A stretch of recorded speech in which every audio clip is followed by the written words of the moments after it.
नमस्कार साथियों, स्वागत है आप सभी का अपने YouTube channel daily entertainment dose में। और मैं आज आपके लिए लेकर आई हूँ हिंदी ग्रामर का बहुत ही इम्पोर्टेंट टॉपिक, जो कि हमारा हर कॉम्पिटिटिव एग्ज़ाम में आता है और उससे 2 से 3 क्वेश्चन हर एक कॉम्पिटिटिव एग्ज़ाम में पूछे जाते हैं, चाहे वो TGT हो, PGT हो, PRT हो या हिंदी ग्रामर की से रिलेटेड कोई भी एग्ज़ाम हो।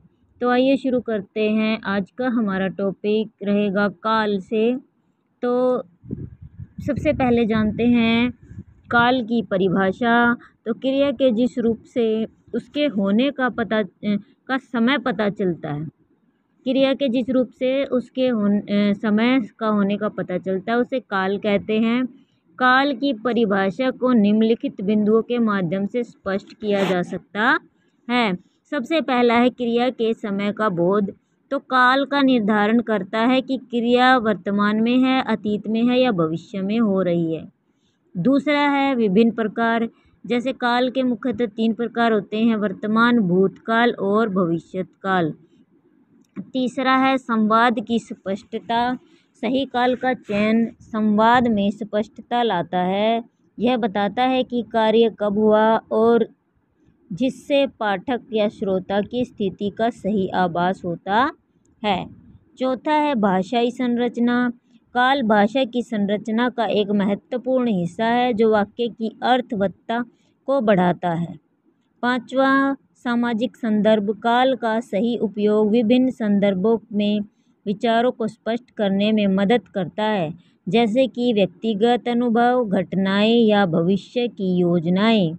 काल के भेद 3 होते हैं बेटा: भूतकाल, वर्तमान काल और भविष्यकाल।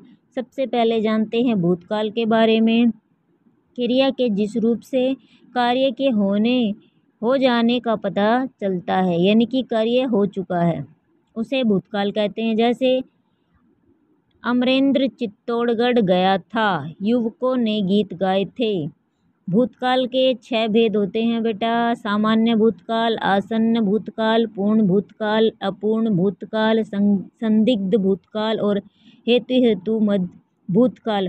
एग्जाम में बेटा आपसे क्वेश्चन पूछ लिया जाता है और पूछा जाता है कि बताइए इस वाक्य में कौन सा भूतकाल का कौन सा भेद है। तो आपको इन सभी के बारे में जानना अति आवश्यक है।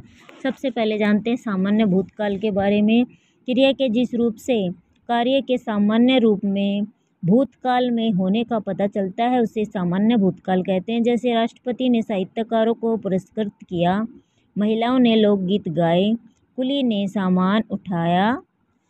तो यहाँ पर सामान्य रूप में बीते हुए समय में हुई बातें ये यहाँ पर दिखाई गई हैं। ये सामान्य भूतकाल की क्रियाएं हैं। अब दूसरा है हमारा आसन्न भूतकाल। इसमें क्रिया के जिस रूप से उसके कुछ ही समय पहले पूरा होने का पता चलता है, उसे आसन्न भूतकाल कहते हैं। आसन्न का अर्थ निकट होता है। आसन्न भूतकाल की क्रिया में हाँ, हूँ, है, हैं और हो लगता है। जैसे नीता भोजन करके आई है, मैं नहा कर आया हूँ, हम बस से पहुँचे हैं, नकुल यहाँ कहाँ से आए हो। तीसरा है इसका भेद पूर्ण भूतकाल। क्रिया के जिस रूप से उसके बहुत पहले पूर्ण हो जाने का पता चलता है, उसे पूर्ण भूतकाल कहते हैं। जैसे राम ने रावण को मारा था, दुकान बंद हो चुकी थी, अध्यापक ने कविता पढ़ाई थी। इन वाक्यों में क्रियाओं मारा था, पढ़ाई थी, हो चुकी थी आदि में हमें पता चलता है कि यहाँ पर पूर्ण भूतकाल है। इसके बाद हमारा चौथा है अपूर्ण भूतकाल। क्रियाओं के जिस रूप से उनके बीत चुके समय के बारे में समय में आरंभ होकर अभी पूरा न होने का पता चले, उसे अपूर्ण भूतकाल कहते हैं। जैसे सब्जियां बिक रही थी, यहाँ पर हमें पता चल रहा है सब्जियां बिक रही थी, लेकिन अब बिक रही हैं या नहीं ये हमें नहीं पता, या बिक चुकी हैं ये हमें नहीं पता। ध्रुव नाच रहा था, परीक्षा चल रही थी। इन क्रियाओं में कार्य के अतीत से प्रारंभ होकर अभी पूरा न होने का पता चलता है। यानी कि ये क्रियाएं हमारे भूत में हो रही थी, लेकिन अब ये पूरी हो चुकी हैं या नहीं हमें नहीं पता है। पांचवा है संदिग्ध भूतकाल। क्रिया के जिस रूप से उनके भूतकाल में पूरा होने में संदेह होता है उसे संदिग्ध भूतकाल कहते हैं। जैसे भैया मुंगेर पहुंच गए होंगे, अध्यापिकाएं पढ़ा चुकी होंगी, छात्रावास में छात्र सो गए होंगे, कल्पना बर्तन मांज चुकी होगी। इन वाक्यों में क्रियाओं पहुंच चुके होंगे, सो गए होंगे, पढ़ा चुकी होंगी, मांज चुकी होगी से हमें भूतकाल में काम पूरा होने में संदेह है। इसके बाद है हमारा हेतु मत भूतकाल। क्रिया के जिस रूप से उसके भूतकाल में किसी कारणवश पूरा न हो सकने किसका पता चले उसे हेतु मत भूतकाल कहते हैं। जैसे यदि रुपए होते तो मैं कंप्यूटर खरीद लेती, यदि तैयारी की होती तो वह अच्छे अंक ला पाता। इन वाक्यों में क्रिया दूसरी क्रिया पर निर्भर है।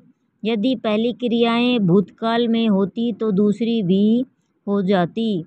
ये हेतु मत भूतकाल की क्रियाएं हैं।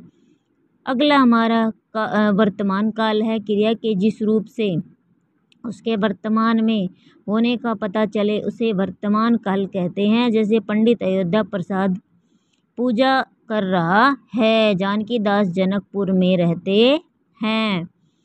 इसके बाद इसके भेद हैं हमारे तीन: सामान्य वर्तमान काल, अपूर्ण वर्तमान काल और संदिग्ध वर्तमान काल। सबसे पहला है हमारा सामान्य वर्तमान काल।